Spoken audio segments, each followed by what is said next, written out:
Good day, everyone. Today we are reviewing the game Gravity Rush 2, a PlayStation 4 exclusive. So, what is Gravity Rush? Well, actually, in Gravity Rush, this one, of course, is the direct sequel to Gravity Rush 1 that came out a few years ago on the PlayStation 3. And in this game, you incarnate Kat, a young girl who got special ability.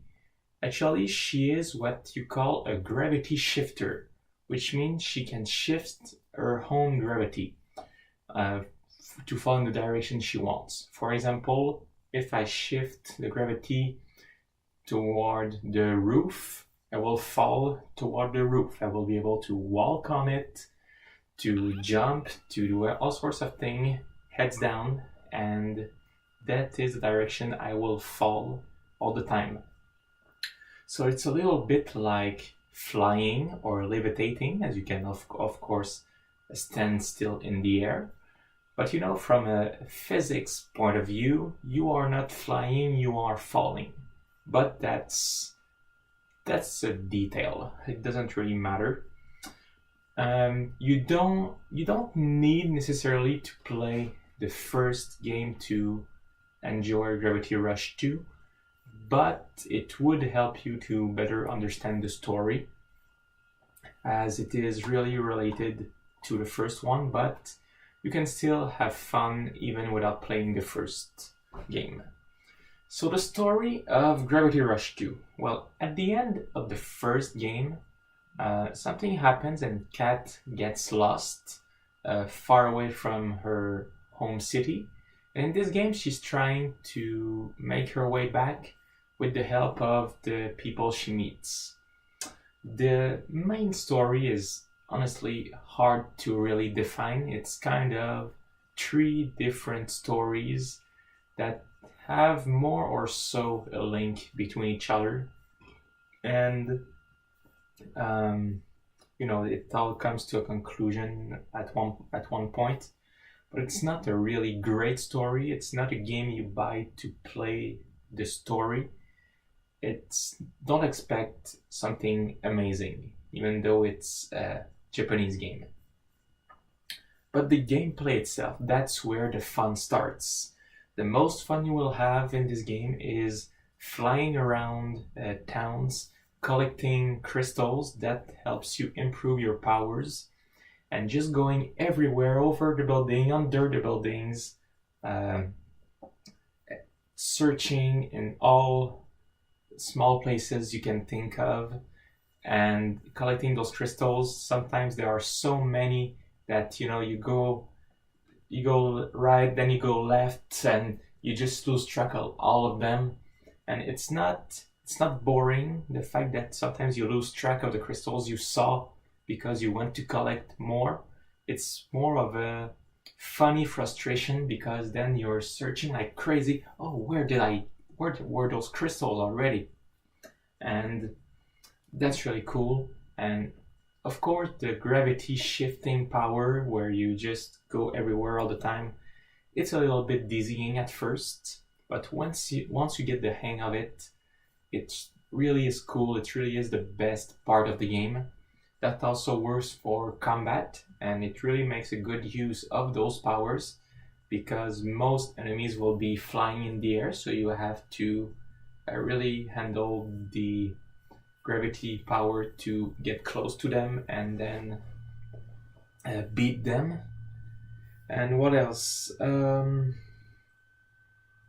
you don't really get lost in this game. Most of it is kind of open world. Of course, your powers are not limitless. You have a gravity gauge that will deplete as you use your power, but it charges up really fast. So actually, sometimes what will happen, you will fly towards something and your gauge will deplete. You will fall for a few seconds, but then it will fill up again and you can just continue. You won't die because you're falling in this game. It will just take you longer if you don't refill your gauge with special crystals that are found sometimes during missions. So of course there is also ground combat, by the way, in which you just use your kick, and all of these powers can be upgraded. Your gravity shifting powers get stronger as you progress through the game, as you collect crystals too. And it really is fun. And this game also introduces you to two new powers, as we have seen in the demo version. So this is no spoilers, we've all seen it if we've tried the demo. If you didn't, well, go get it, and too bad. There is the lunar gravity power and the Jupiter gravity mode. The lunar gravity mode is making you lighter, more agile, and the Jupiter makes you heavier, stronger, but quite harder to control. Because when you are in the air and you are falling quickly towards something, you can still control a little bit your path up, down, left, right. Not much. You have to really change direction suddenly. You have to stop, shift, and go in the direction you want. But you can still move a little bit higher, lower, left, right, in the direction you are going. And you can still do this in lunar mode. Jupiter mode makes it really, really, really harder.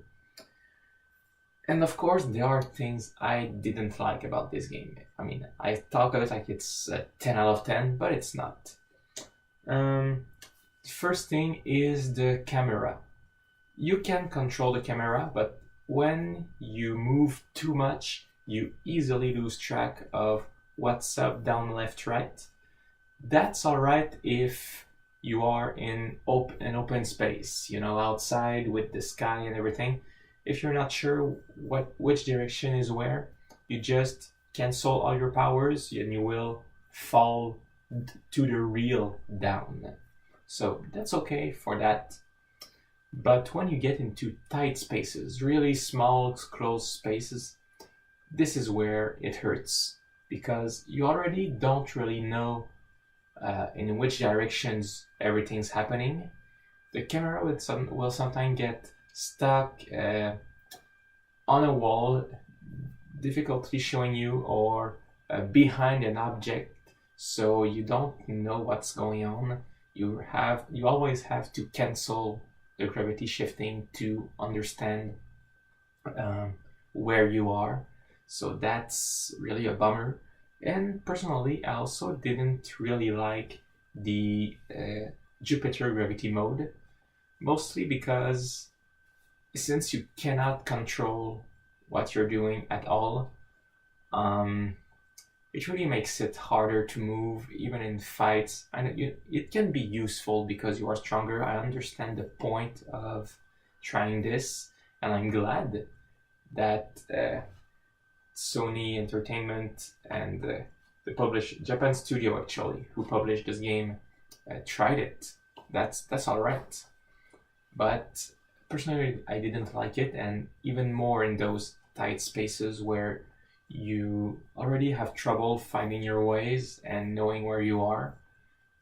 With the Jupiter power, it gets worse. But luckily, it's not most of the game that's like that. Most of the game is open world, so that's really cool. Of course, the story itself is kind of a bummer. It's really childish. Of course, it is a game for teenagers, but you expect maybe a little bit more.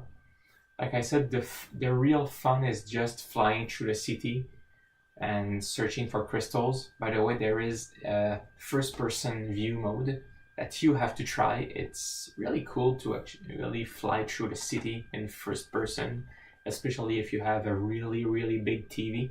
That's awesome. But it's a game that's full price, like $70 US, almost 90 Canadians with taxes.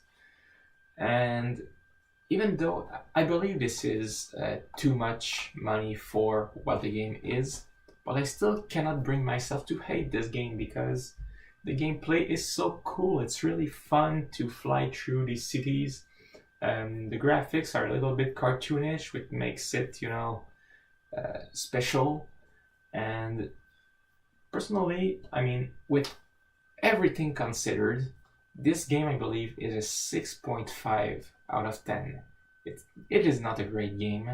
It is not an amazing game that you will remember for the rest of your life.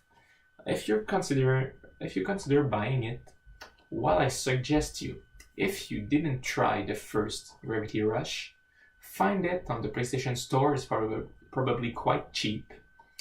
You can buy it and play it and see if you like the game. And then, if you enjoy the first, you can buy the second edition when it gets on sale. Don't pay $70 for that. I believe it's not worth much more than $40. At $40, I feel okay. At 70 and plus, I feel kind of ripped off a little. But that's my opinion. I mean, I bought it full price because I was eager to play it, because I wanted to do this review for you guys. And I don't regret it. I mean, I would have paid less, but I'm having real fun with this game, even so. And by the way, just so you know, there is also free downloadable content that's coming in March. There's a little paper inside the box that tells you that, called The Arc of Time, Raven's Choice. It is an arc that will tells you more about what happened to the character of Raven between the two games. If you didn't play the first game, I won't tell you more about Raven. Just so you know, she's a character in the game. So when this DLC comes, it's gonna be free, so of course I'm gonna try it. And so yeah, that's a cool game, but not full price, please. So that's all I had to say about it. I thank you very much for watching this review of Gravity Rush 2, an exclusive game for PlayStation 4. Please subscribe to my channel if you've enjoyed it. You can also follow me on Facebook, facebook.com/theproudgeek12. You can also follow me on Twitter @theproudgeek12. I have an email and a PayPal account if you wish to make donations to encourage me. Both are theproudgeek12@outlook.com. You can send me emails to comment or make donations on PayPal. You can go on Patreon, become my patron, give me money and decide what I do. Patreon.com/theproudgeek. Can make donations there too. And also don't miss the show from the couch every Thursday. It's a live YouTube show in which we discuss the geek highlights of the week in technology and gaming. It's live, so you can chat with us in the chat room, ask questions, and we will answer. And we will have great pleasure chatting with you guys every Thursday, 16 hours Eastern Time, 21 UTC. I thank you very much for watching again this review of Gravity Rush 2. See you next time and have a nice day.